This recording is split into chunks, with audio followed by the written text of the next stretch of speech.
அனைவருக்கும் வணக்கம் நண்பர்களே. இனி வருகின்ற நாட்கள் அனைத்தும் நல்ல நாளாக மாறட்டும். முருகப்பெருமானின் அருளால் நிச்சயம் உங்களுடைய வேண்டுதல் நிறைவேற ஓம் முருகா போற்றி எனும் மந்திரத்தை 3 முறை கமெண்ட் பண்ணுங்க.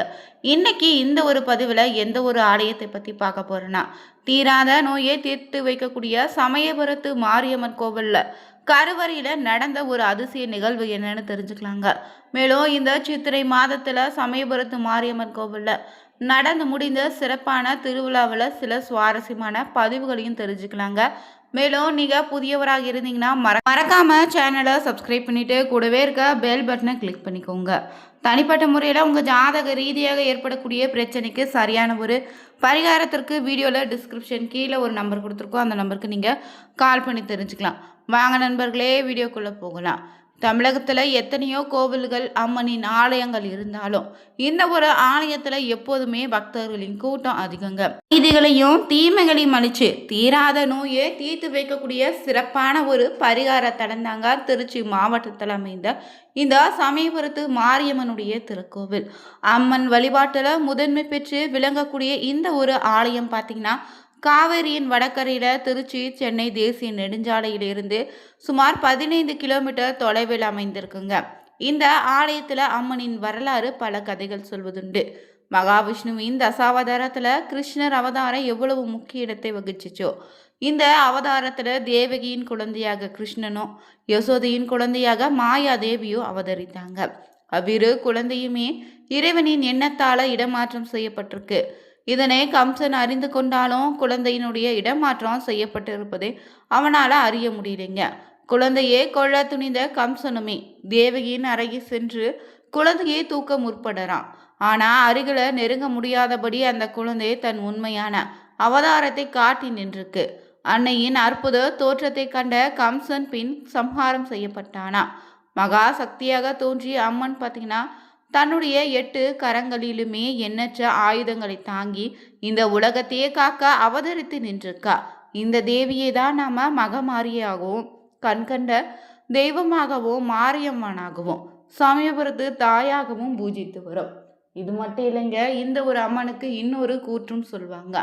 அது என்னன்னா, ஸ்ரீரங்க அரங்கநாத சுவாமி திருக்கோயில் இருந்த அம்மனின் திருமேனே உக்கிரம் மிகுந்து இருந்ததால அங்கு அப்போது இருந்த ஜி.எஸ். சுவாமிகளும் அம்மனின் திருவுருவத்தை மற்றொரு இடத்துக்கு மாற்ற ஏற்பாடு செய்தாங்க.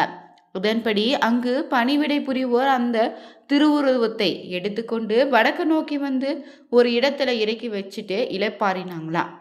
அவங்க இளைப்பாறிய அந்த இடமே இப்போது சமயபுரம்னு பேர்ல இருக்குதுங்க.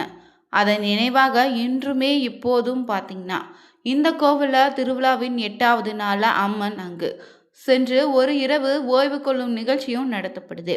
இளைப்பாரியா பணிவிடையாளர்கள் அங்கிருந்து தென்மேற்காக வந்து கண்ணனூர் அரண்மனை மேட்டில் அன்னையினுடைய திருவுருவத்தை வைத்துட்டு சென்று விட்டுறாங்க. அப்படி அவங்க வைத்த இடம்தான் மாரியம்மனின் அருளாலயமாக திகழுதுங்க. இவர் கண்ணனூர் மாரியம்மனும் திருப்பெயரோடு அழைக்கப்படுதுங்க. மேலும் இந்த திருத்தலத்திற்கு சிறப்பு என்னன்னு கேட்டிங்கன்னா, இந்த திருத்தலத்தில் தாங்க திருக்கடையூர்ல மார்க்கண்டையனுடைய அதீத பக்திக்கு மயங்கிய கால சம்ஹார மூர்த்தியாக அவதரித்து யமதர்மனை சிவன் அடுக்கவே உலகல ஜனன மரண நிலையில பெரிதும் மாற்றம் ஏற்பட்டுச்சு. அந்த நிலையில தான் யமதர்மன் சபையில மூத்த அமைச்சராகவும் நோய்களின் அதிபதியாக இருந்த மாயாசுரனும் பூவுலகில் இறப்பு நின்றுவிட்ட நிலையால நோய்களை பரப்பி மக்களை துன்புறுத்திருக்கான். அதர்மம் அழிந்தே தர்மம் தலைத்துங்க மும்மூர்த்திகளின் வேண்டுகோள் கிணங்குதாங்க மாயாசுரனையும் அவனது சகோதரர்களையும் வதம் செய்துட்டு அவங்களுடைய தலையே ஒட்டியானமாக அணிந்து நோயின் கொடுமைகளிலிருந்து மக்களை காப்பாற்றிய சிறப்பான ஒரு திருக்கோவில் தான் இது. இன்றும் நீங்க கருவறையில இருக்கக்கூடிய அம்மனுடைய வலது பொற்கமல திருப்பாதம் பார்த்தீங்கன்னா, மாயாசுரனின் தலை மீது எழுந்தருளிப்பதை பார்க்கலாம். மேலும் இந்த கோவில்ல தீராத நோயை தீர்க்கும் சிறந்த ஒரு பரிகார தலமாக இருக்கு. மேலும் இந்த கோவில் பார்த்தீங்கன்னா ரொம்பவே சிறப்பான பிரம்மாண்ட முறையில் கட்டியிருக்காங்க. இந்த கோவிலில் பார்த்தீங்கன்னா 2வது திருச்சுற்றுல விநாயகர் சன்னதி, நவராத்திரி மண்டபம், அபிஷேகம்மன் சன்னதி, யாகசாலை, தங்கரத மண்டபமும் அடங்கியிருக்கு.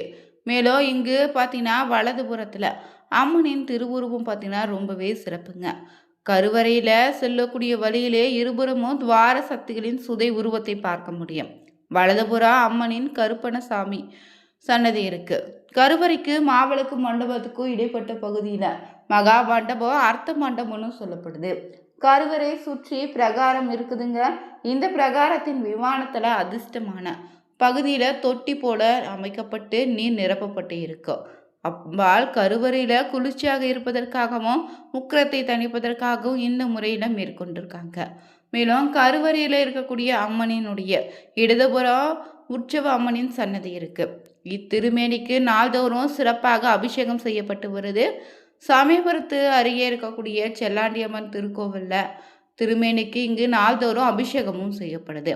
உற்சவ அம்மனுக்கு தினமும் காலை 6 மணி அளவு முதல் மாலை 5:30 மணிக்கு செய்யக்கூடிய அபிஷேக தீர்த்தம் வடக்கு பிரகாரத்தில் பக்தர்கள் மீது தெளிக்கப்படுதுங்க.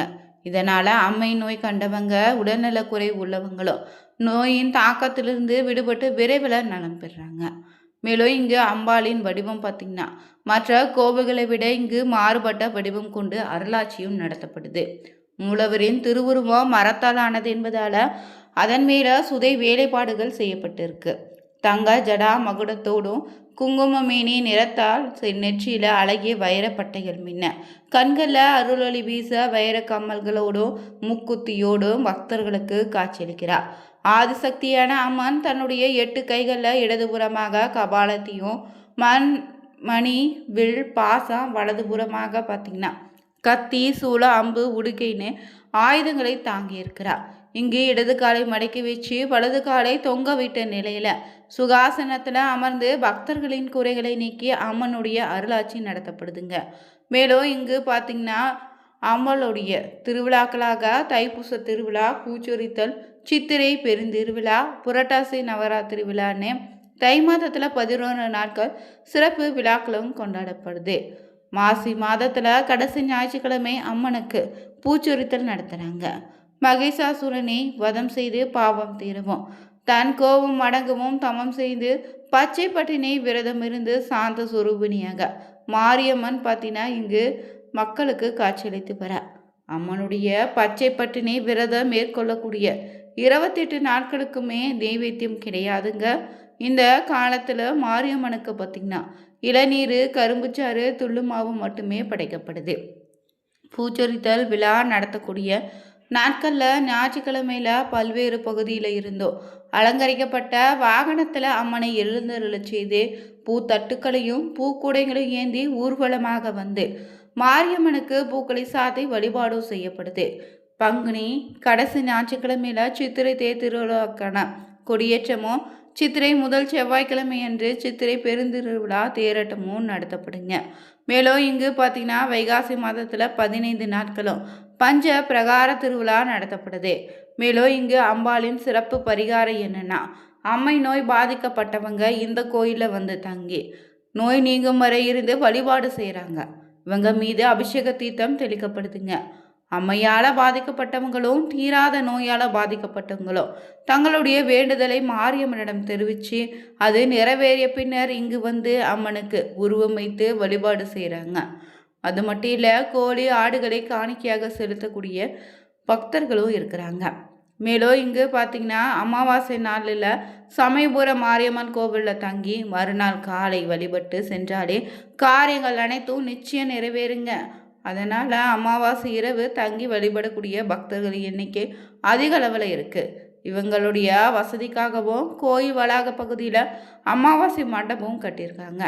மேலும் இதை தவிர பார்த்திங்கன்னா திருமலை திருப்பதி கோயிலில் உள்ளது போல பக்தர்களின் அறைகளை காத்திருக்க வைத்து அதன் பின்னர் தரிசிக்க அனுமதிக்கக்கூடிய திட்டமும் கோவில் நிர்வாகத்திடம் இருக்குது.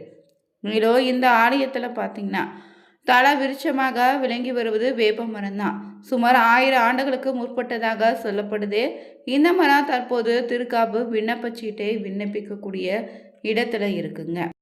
சமயபுரத்து மாரியம்மனை சுற்றி அன்னபூரணி, ராஜேஸ்வரி, கருமாரி, மூகாம்பிகை தேவி, கருமாரி, அபிராமினே அனைத்து அம்மனுடைய ஆலயங்களும் பிரகாரத்தின் உள்ளே ஓவியங்களாக அமைத்திருக்காங்க.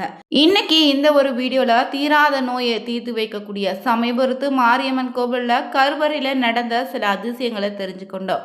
இந்த வீடியோ பிடிச்சிருந்தா உங்களுடைய தீராத நோய் விலக சமயபுரத்து தாயே போற்றி எனும் மந்திரத்தை 3 முறை கமெண்ட் பண்ணிட்டு மனதார வேண்டுதல் வைங்க. நிச்சயம் உங்களுடைய உடல் ஆரோக்கியம் சிறப்பாக மாறும். வீடியோ பிடிச்சிருந்தா லைக் பண்ணுங்க, ஷேர் பண்ணுங்க, கமெண்ட் பண்ணுங்க. மறக்காம சேனலை சப்ஸ்கிரைப் பண்ணிக்கோங்க. அனைவருக்கும் நன்றி.